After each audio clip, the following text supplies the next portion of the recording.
Audrey, hello. I'm so sorry at nakarating pala sa'yo yung nangyari.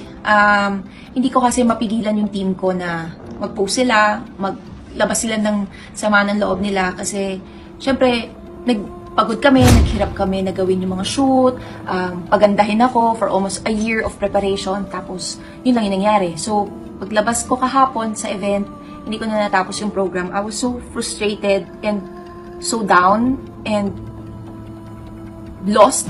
I guess that's the right word. Parang, what happened? Parang ganun yung nangyari sa akin. So, my team was so mad. They hugged me. When I went up, umiyak na ako doon. Tapos my husband saw me. Sabi ng husband ko, ano nangyari sa'yo? Ba't ka umiyak? Parang, yun na, napakwento na ako. This gala, nag-prepare ako since last year pa. I prepared, nag-check-in na ako last year pa. Binook ko na lahat last year pa.